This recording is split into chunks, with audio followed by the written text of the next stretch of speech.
Hold up. Jermell Charlo's that boy. We're going to talk about why in this video. What up, Fight World? It's your boy, Ego, and I'm back with some more boxing. So reports are suggesting that Jermell Charlo will face his mandatory Tim Tszyu. Now, this hasn't been actually confirmed to my knowledge as of recording this video, and they're saying the fight is going to happen in January 2023. Now, based on the reports, this sounds very likely.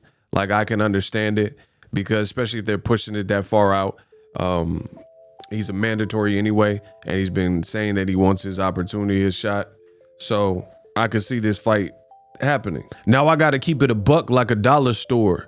Jermell Charlo is that boy, and there's nothing that prompted me to make this video, but on my channel, this is one thing that I specialize in.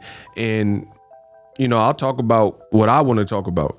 I don't have to talk about what's popular or, you know, what other people are talking about, but I want to shed light on Jermell Charlo because what he's doing is that of a warrior. What he's doing is that of a high-level pugilist, and I respect it. So on my channel, I told you there's a lot of people in boxing, you know, from Instagrams to YouTubes to whoever, reporters, deadline reporters, and the bottom line is they'll talk about boxing, the negative sides of boxing. It's like Vice Sports, the dark side of boxing. They'll tell you that all day and all the things they're angry with and all the things that aren't right. And there are some things, and I understand it, and I myself talk about those things as well. But I also want to talk about the good because it's like yin yang. There's two sides to the coin. And when it comes to a guy like Jermell Charlo, mans like Charlo is out here doing the damn thing. He's taking on these dangerous fights, and he's doing it effortlessly without a second guess or a second thought. It's not no games. Like when it comes to Jermell Charlo, he's a true fighter, and he said this in his own interviews, but I'm saying it because Jermell Charlo, what more could you even respectfully ask from him as a fighter? Look at his run at 154 from John Jackson. I was at that fight, to later Austin Trout, veteran guys, to guys like Jason Rosario coming off a career-defining performance where he knocked out Julian J-Rock Williams in Philly, where J-Rock had just looked sensational versus Hurd and had a dominant performance. So J-Rock looked exceptional versus Hurd to me. You know, he hurt him, dropped him, things like that. And then to see J-Rock go into the Jason Rosario fight and get the hometown fight. So it's like boxing, sometimes you see the switching of hands like that, where lightweight, you see it. You see Lomachenko had the belts, then he loses to Teofimo. And then Teofimo's first title defense, he loses to Kambosos. And then Kambosos' first title defense, he loses to Devin Haney. And more or less, that's kind of what we've seen at 154.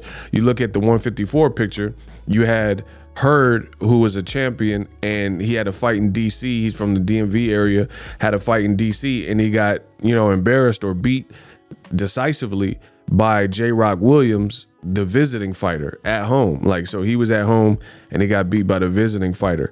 And then he himself goes back home to Philly to put on his fight, and he loses by devastation and he gets stopped. And this is the point in which Jermell Charlo is choosing to fight some of these opponents when they're lively and super dangerous. So you got no choice but to really respect it. You know, I truly respect the way he's moving. You look at even Erickson Lewin, he was an undefeated guy, knocked out Jorge Cota, was styling on some guys and looking very dangerous southpaw. Charlo knocks him out in one round. You look at the Hatley fight. Hatley fought Errol Spence in the amateurs, right? And Charles Hatley, there was this bad blood, both being from Texas. I was there, you know, I was at the fight. He knocks him out. That's another dangerous mandatory. So now if he fights Tim Tszyu, it's more of the same. Another dangerous mandatory, and he's out there putting it all on the line. I don't even have to talk about the Brian Castano fights because that's common sense. The Brian Castano fights, Castano had just beaten Texeria to become a champion. You could argue he beat Edeslandi Lara when he fought him, you know, very crafty guy. And then Charlo fights him in a tough fight, scores a draw, and then that's not good enough. So he comes back and sets the record straight, no questions asked. He could have fought mandatories, he could have fought a tune-up, and, you know, done what other fighters like Lomachenko and Canelo do. When Lomachenko has a close fight or a loss, he didn't rematch them guys. He didn't rematch Gary Russell Jr., and that was like a split decision win. He didn't rematch Teofimo. He still hasn't rematched Alito. Canelo didn't do an immediate rematch with Bivol, didn't do an immediate rematch with Mayweather, didn't do an immediate rematch with Lara. And look at Charlo, immediate rematch, set the record straight. And not only does he win, but he punctuates the win with a vicious knockout where he dropped Castano. I don't even think Castano had been dropped before, you know, and he drops him twice and stops him in a firefight, in a fight of the year. You know what I mean? So Jermell Charlo, he's definitely lions only, heart of a lion, and I respect it. And I think the world of boxing is doing a grave disservice to the Charlo brand by not putting him on the pound for pound list for whatever like weirdo reason that old media won't put Charlo on the pound for pound top 10 list. I mean, it's insane, it's crazy, but this is the boxing world we live in. So shout out to Charlo, definitely a fan. And, you know, you just got to respect the way he's moving. And keep in mind, this is all in a stacked division. It's not like some of these divisions, like, you know, cruiserweight's kind of light. There's not that many standout fights you could have. He's at 54, which is one of the most stacked in the world. So big respect to the way, like I said, the way he's moving, to the Tim Tszyu or whatever. That fight, it could be dangerous. Tim Tszyu saying he wants it, has some power, has a legendary father who probably gives him advice, beat Terrell Goucher, a U.S. Olympian. You know what I mean? Let's go. I'm with it. So Charlo definitely with the smoke. Let me know how I did. SLC, subscribe, like, and comment on this video. Share it to reach so we can extend the reach organically. A lot of people want this boxing work, so you can help spread that message. Reach one, teach one. And I'm out.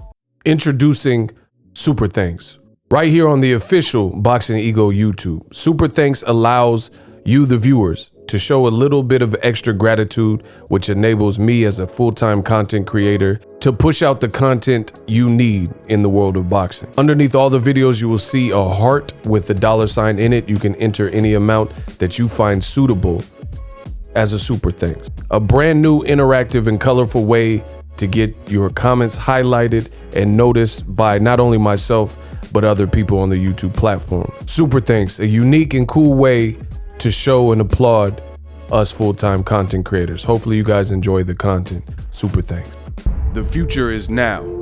The Hibernation 5s by Kenichi Bear. Hybrid gaming and lifestyle headphones. Out of the box, you can connect to any console or PC. Bluetooth ready with a low latency USB adapter, color RGB, and extreme bass mode. The Hibernation 5s adjust to you.